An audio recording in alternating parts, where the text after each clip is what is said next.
Hi and welcome to another YouTube video, and in today's video I attempted to build a micro home suited for the 100 Baby Challenge. And as you can probably think, this wasn't an easy task. There is a lot of furniture that you need in the 100 Baby Challenge, a lot of items like for skill building, a lot of beds because you have 8 Sims in your household most of the time.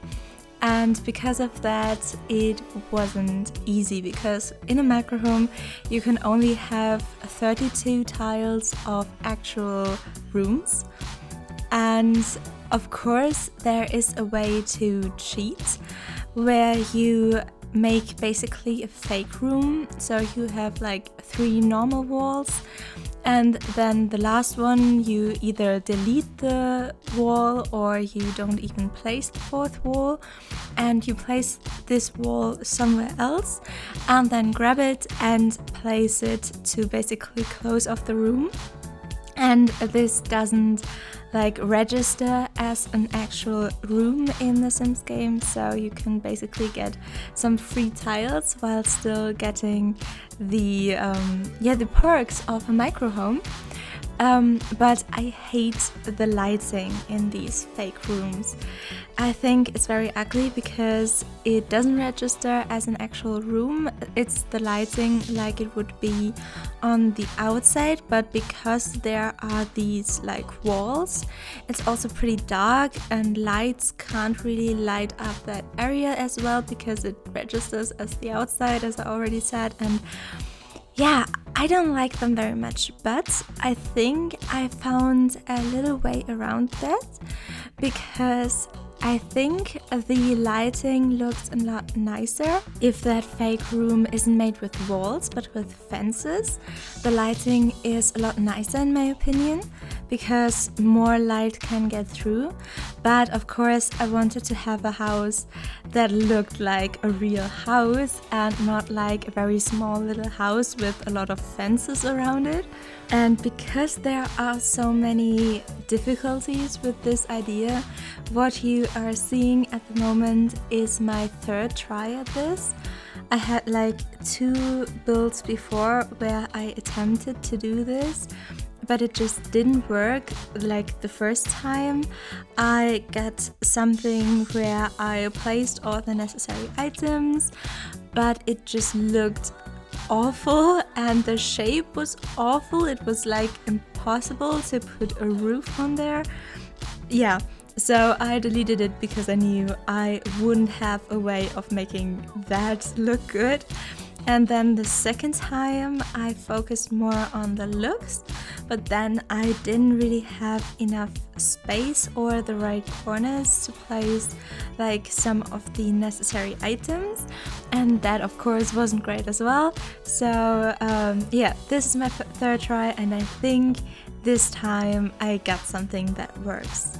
And as you were able to see a second ago, I first tried to put this whole house on a foundation, which would have been nice for the visual interest of the build, and I would have been able to add a fake front porch with the stairs.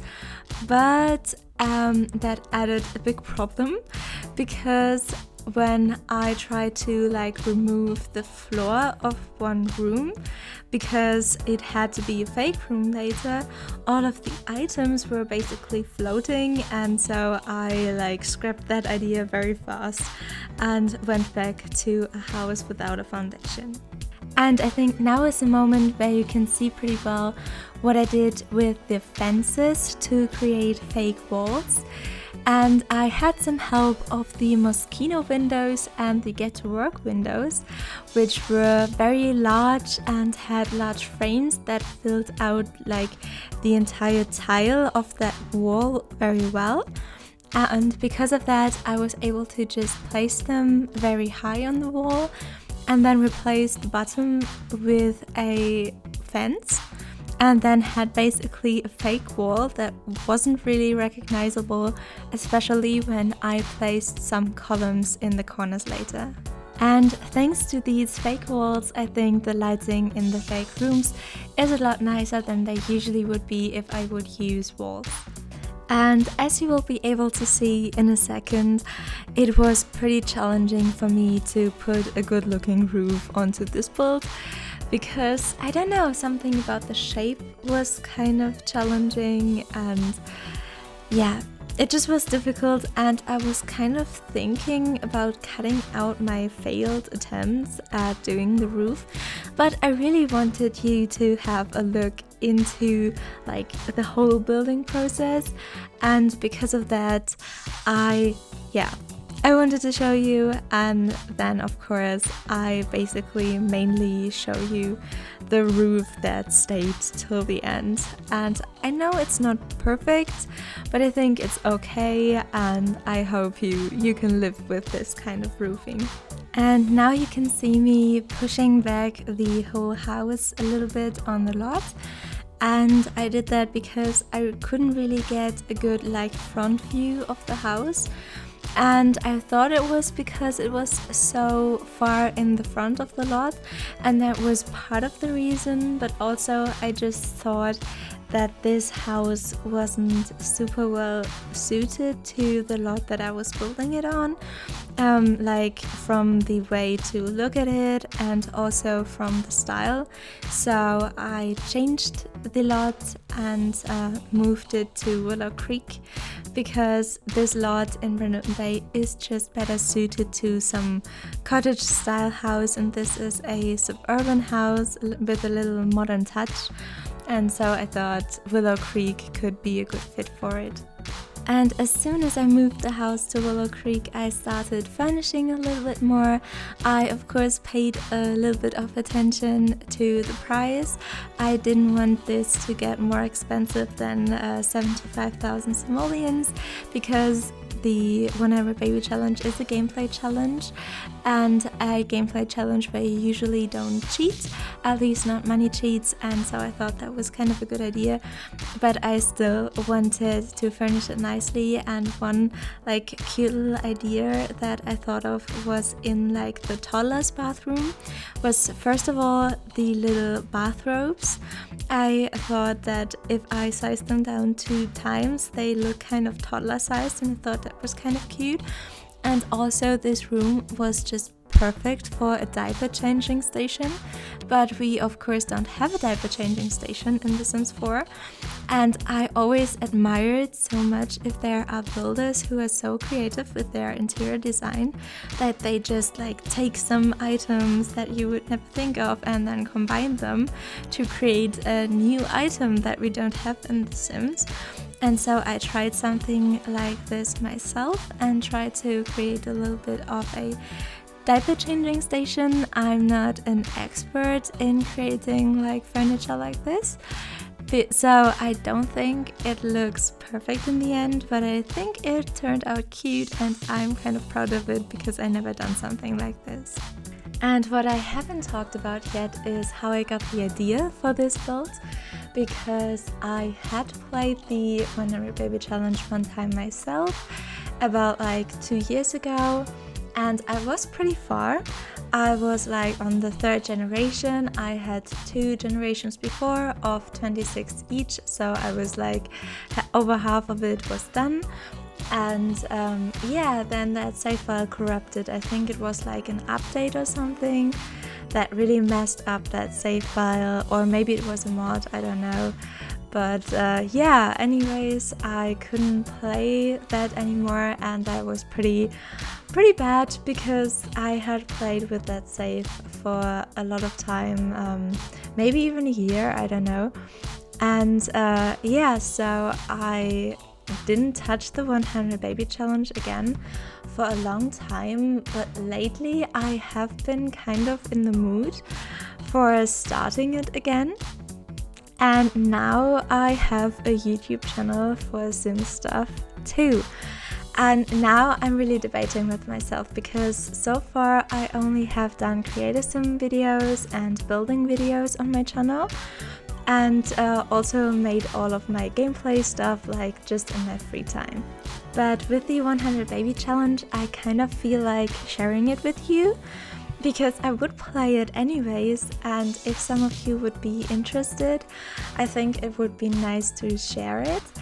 But of course that depends if you would be interested in watching it, so I would be very thankful for some feedback in the comments if you would also watch like a more let's play type of video of mine and watch me play the 100 Baby Challenge. I know there are a lot of people already doing it, and I know there are a lot of videos on the 100 Baby Challenge out here on YouTube.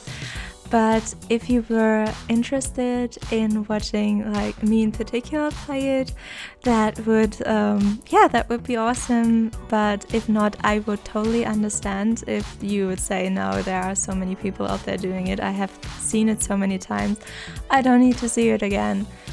For sure, I understand that. Just let me know, that would be majorly helpful.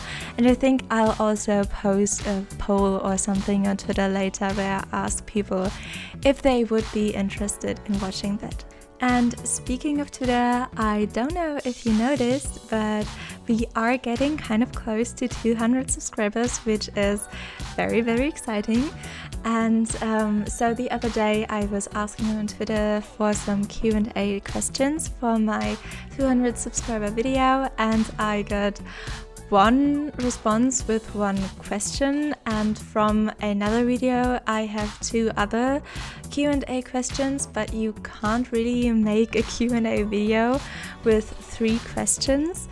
And I'm so sorry that I have to ask you for so many things in the comments. But if there is anything that you would like to know about me that can be Sims related, that can be YouTube related, and I would be super happy about some personal questions as well, if you would ask away in the comments, that would be majorly helpful as well.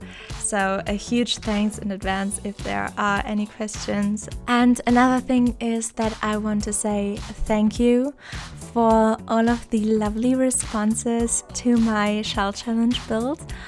I didn't think that so many people would be interested in a shell challenge of mine. I actually was kind of scared that I do this shell challenge and nobody would be interested in participating. It would be kind of sad, but there were so many of you that were just like, oh, this looks so cool, this looks so fun, I want to do it, and that meant so much to me. I was so happy, and I'm so excited to see all of your creations, and I just wanted to say thank you so much for like wanting to participate in my shell challenge. And now that this build is almost complete, I can only say that I'm super excited to start playing in it. May it be on my channel, may it be in my free time, but I'm excited to start the 100 Baby Challenge again and play it in this house with all of the perks of a micro home, which will be great. And I hope you enjoyed and liked this video. If you would consider subscribing, you would make me super duper happy, and I hope we'll see each other again.